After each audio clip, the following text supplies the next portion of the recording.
Hey y'all, what's going on? Cliff with GI Mechanic Scale Modeling here. This is going to be a second attempt at this video because the last video I tried to record, well, needless to say, there was no sound. However, that was almost like 30 minutes long, so I just said, fuck it. I'm going to redo it and call it out. So, Thursday night, I was hanging over at King Bob's live stream there. Anyway, and Jason over at KRD Creations Model Garage. Sorry, but anyway, Jason over at KRD. The question come up about how I did my axles for the USAC build and made Rockwells. You know what I mean? That's what they are. It kind of sucks because I already kind of made them, so we're just going to go over the point and hopefully keep this video short. So I decided to go with some super single truck tires, 22 and a half, with super singles. I wish there was more aggressive tires for this, but at the moment this is what I got. But hey, it could be kind of a pavement princess for my USAC build. Anyway, so I started off with a regular AMT or Revell monogram. I can't remember what axle this kit came out of, but I started out with a regular semi truck axle. Now it's the intermediate axle, not the rear axle, but I will also go over some of that with y'all. Kind of, this needs paint and some other detail work done to it, but um, let's get started. So, on your axles, there is a high pinion and a low pinion. This particular style that I made is a high pinion because it looks like the pinion is up higher. And then there is a low pinion style, which I made on the last one, which is basically I just took the axle and made annotations on where to cut. So this is for your where you cut, where the marker is, for your low pinion, and then for your high pinion, where the marker is where you cut once you get your splitter, pinion splitter, for your semi truck axle. So I'll just use this semi truck axle. This is the actual rear axle, like rear, because there's no shaft coming out of it. So you can also do the same with this one. You might just have to cut this where it's flush and then put a small piece of styrene and then take your other I don't know, it might be a little thin, but you might have to do a little bit of build up. Basically what you want to do is you want to take it where your differential cover, well, it's actually technically a third member, but where your pumpkin is basically pointing downward, where the gear would be. So the gear would actually technically be going vertical. So, because that's like third member and there's your pinion. So you'd cut this piece off, which would be like your splitter. And then you take your semi truck axle. After you cut that off, turn it 90 degrees. I don't think it really much matters because you can actually cut off where the axle shaft comes through and smooth it out. Maybe put like a drain plug, or if you want, you can just smooth it out down there. Put a drain plug here on the bottom. However, yeah. So this axle has some stubs. You may be able to use these for part of your suspension, or you can just cut them off flat. It's 6 to 1/2 dozen of the other. These ones are already kind of broke and just had the flat anyway, so it all depends. But if you do, you could actually use this for part of your suspension and drill some holes and use that if you really wanted to. So I decided to make the low pinion on here. So I had two different styles. So if you look at them, it's weird. It does look like they're kind of the same height. but at the same time, it's, you know, uh, like a low pinion, so it just a little bit different style. Because a pinion is actually like closer instead of having this extra part which goes up through. I personally like the high pinion because it brings you up a little bit higher on your. So if you got your suspension, it brings you up a little bit higher, so you don't have to have such an extreme angle on your drive shaft coming up. And we got that. So that was how I did that particular portion of it. And I took a piece of styrene, use a circle or whatever size, just kind of trace it out, and then cut it out, follow the line, whatever. So that if you decide to go either with a high pinion or a low pinion, after you cut this out and you get it mounted to your axle like so, you basically put this piece on the back side, kind of file it down, trim it up a little bit, get it close. And then you mud everything in because there's going to be some gaps here. You clean all this up with,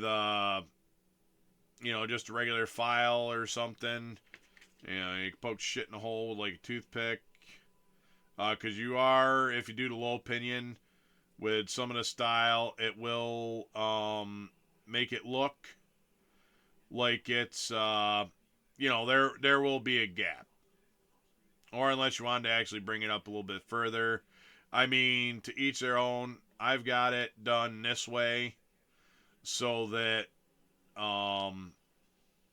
it's a little bit easier to run your rock ram steering, which is what I've got here. So this would be your hydraulic cylinder. This will be like where your hoses come in, and these, of course, would be your rods. And really all that is where the hell did I just do with that piece? Here it is. Is just a piece of the hollow styrene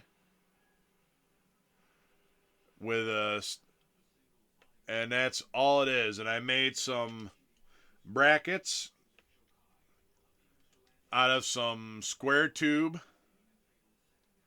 And then to cover it, I used some of the flat strip styrene. Used some of the flat strip styrene. I also took these 9mm cord crimps and put them on the end of the round rod that I used for my piston, for my shafts to go inside the hydraulic cylinder.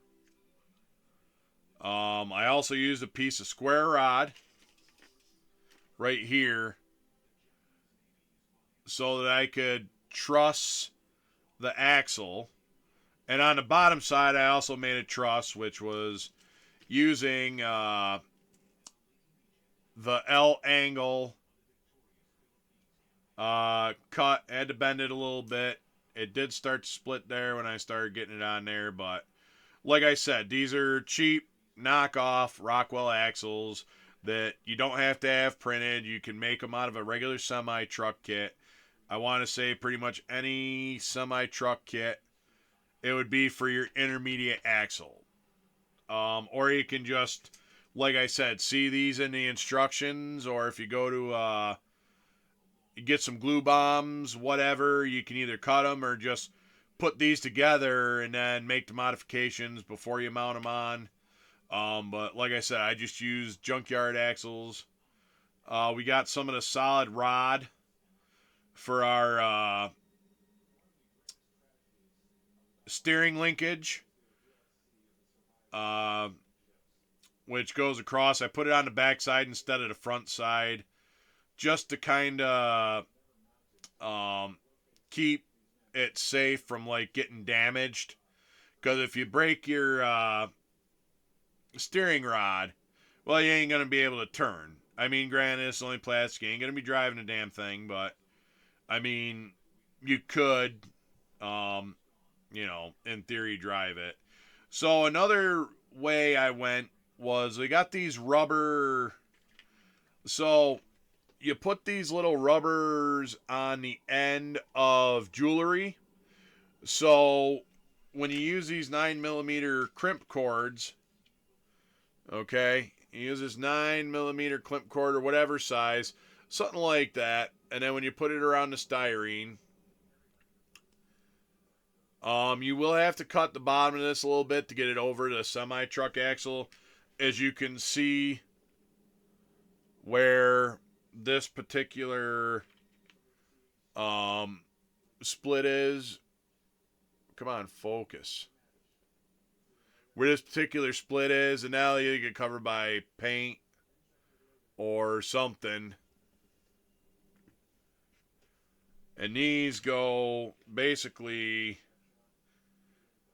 on the string, or it could act like CV boots, shock boots, and you can push them through. I had one of these with just a piece of the on the end of it to show to use it like a boot, but apparently I misplaced it.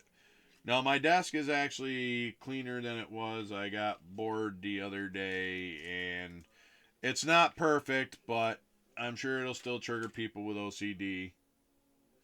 Um, so yeah, this is what we got. So when I went to go put these super singles on, I had to figure out a way to try to figure out everything without doing it. So let me pull this wheel off.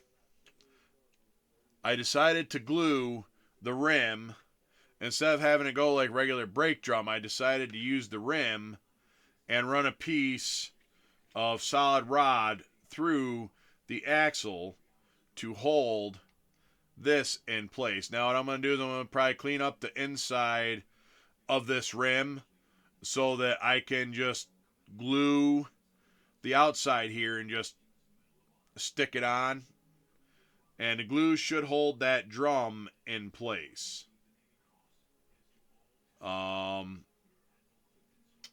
Yeah, so that's kind of what we got right now, at least for the front axle. I also did the same for the rear axle.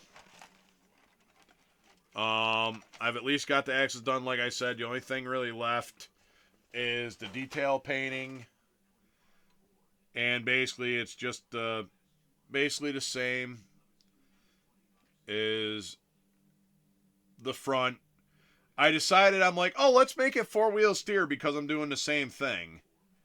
So, also another tip or touch you could actually add to it is a pinion brake, which I got one here somewhere. So you take like the...